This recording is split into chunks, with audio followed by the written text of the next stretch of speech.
With us on the line now is David Wright. He's lived in Spain for over 19 years and has written 4 books about living and working here. He's just finished building a 4-bedroom house in Almeria that he and his Spanish wife live in. Welcome to the show, David. Hi, thanks for having me. Oh, it's a pleasure. Thanks for joining us. So, 19 years. What can you remember when, why you came to Spain in the first place? What was the attraction all those years ago? I think probably the main attraction was the weather. And yeah, I remember the very first day when it hit me. I was sitting in a car on my way home from work in Brighton in the winter, in the wind and rain, thinking about how this is not how I want to live my life. And I'm fed up with the wind and the rain. Working as a carpenter, it was not great in the UK. That was really the first time. Yeah. And you've never looked back, I take it? Yeah, it's been a struggle up and down. It's had its troubles I had to get over, but it's been well worth it in the long run. Yeah. And tell us about this house then. That's been a project and a half, hasn't it?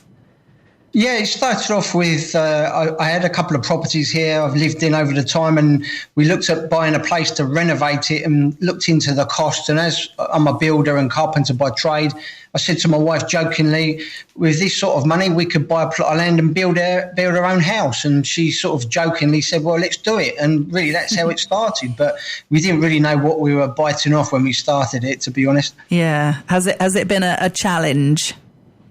Yeah, it's been a big challenge. The most headaches we've had has been with the administration and the paperwork and getting the licenses. Everything here, as anyone knows that's lived in Spain for any amount of time, everything takes a lot longer and costs twice as much as you think.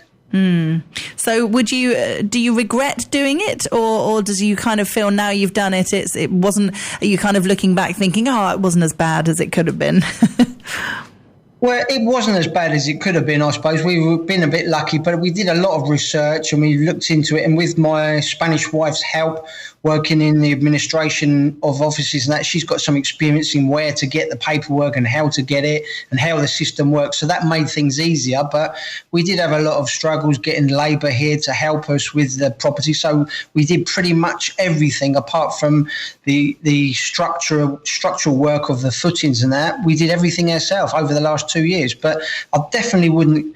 I would recommend people go into a lot of research, and it always costs more, like everything does nowadays, but it's definitely worth it. We're living in a property that we've always wanted, exactly built how we want, with the swimming pool and the garden, exactly how we wanted it.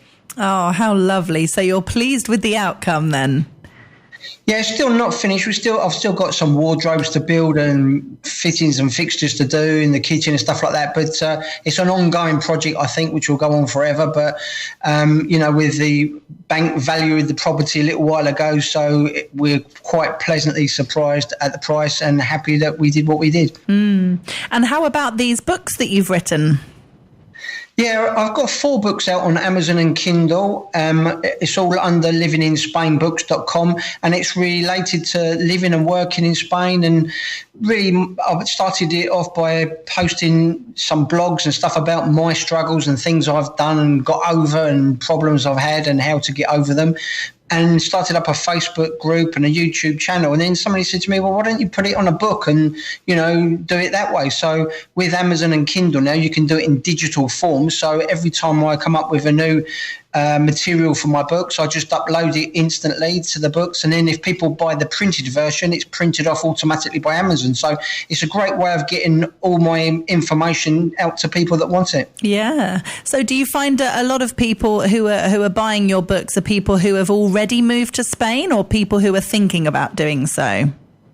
I think both, really, because a lot of the people that actually moved here, I was surprised. I thought once they moved here, they wouldn't be interested in my books. But with all the struggles I've had here, and I've been through a divorce. I've married a Spanish person.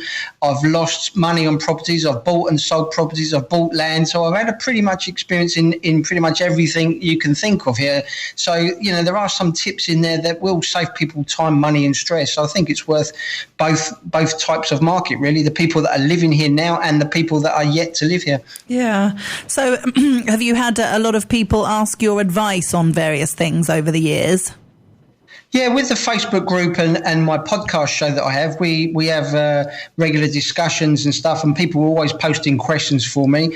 And I've got some good contacts here with a good friend of mine. He's the British consulate here in Almeria. So if I have a problem that I can't answer, then, it's just a quick phone call or a text message to him, and he gives me information which I then pass on to my members, which is a great form of contact here in Spain. Yeah, fantastic. So what's a typical day in the life like for you?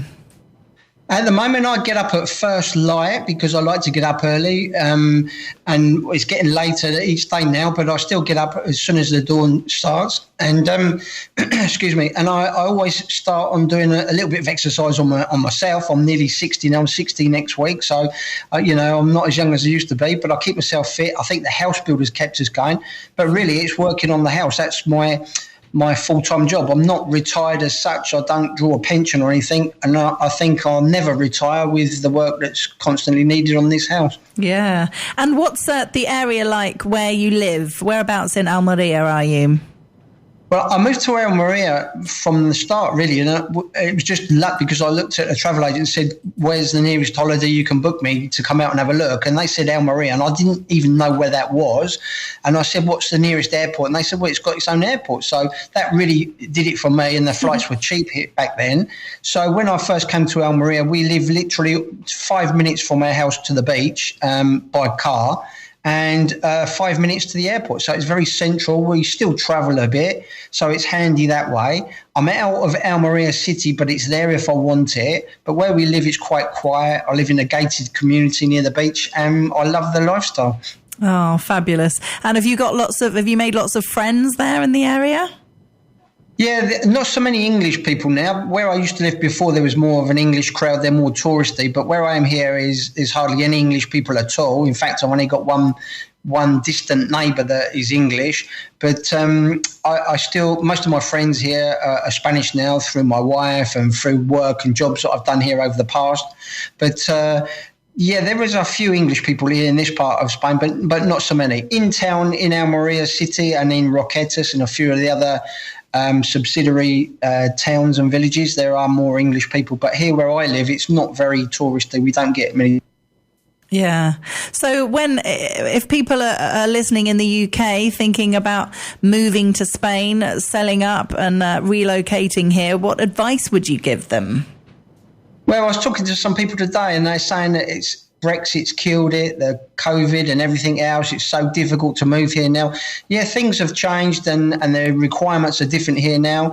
But it's still possible. People are moving here every week. And I would say first off is do some research and think about what you've got in the UK and what you can sell and finances put all in one place so you can meet the requirements to move to Spain now. But really get good advice from people that are doing exactly what you want to do. Loads of people on the internet are giving you advice about how to do it, but you want to try and meet up with people or contact people that are living the sort of lifestyle you want to live, because some people just want to retire here. Then you want to look for those sort of people. Some people are working here, so you want to find those people and see what they did and ask them. They'll be more than happy to help. Yeah, definitely. And do you spend a lot of time going out in the village, or do you go into the city centre much? Yeah, I travel around still a lot. My Spanish wife works all over the country from time to time, so I go with her to office meetings and stuff like that, and I often do a tour around the cities. And I love like a little while ago we went up to Cordoba, and I love Cordoba, been there many times, and it's a great way for me to walk around the streets and find out some new bars and restaurants and just generally meet people and get myself lost in the city to enjoy it. So I love doing that and posting the videos and audio on my blogcast to show other people what real life here is like in Spain. Yeah. And have you seen much of the whole country, Spain? Because it's huge, isn't it, compared to the UK? There's so many wonderful cities and coastal areas and inland villages. There's a lot to explore, isn't there? Yeah, I have. I've travelled pretty much all over Spain in my 19 years here. Not so much in the last few years because of the restrictions, but my wife works for the local hacienda here in Almeria, the like the government, if you like. And her part of her work was going away once or twice a month to different cities all over the country here. So I was lucky enough that I could follow along with her, and we stayed in hotels. So she went to her meetings, which lasted a couple of days, and I went out exploring the places. So really, I know more about Spain than she does. Oh, wonderful stuff. Well, if people want to have a look at your website and download any of your books, as you mentioned, the website for that is livinginspainbooks.com. And you have your own website as well, davidwrightonline.com. That's correct. Yeah, you can see all my information there. It's really just about getting information out to people so that they can have as much information as possible on what it's really like here to then make their own decisions. Because, you know, Spain, as you say, is a big place, and picking the right area is one of the main things you need to do first, which is right for you. So all the information is on the sites there if people want to look at it. And have your opinions changed a lot over the years on what it's like to live in Spain and particular areas of Spain?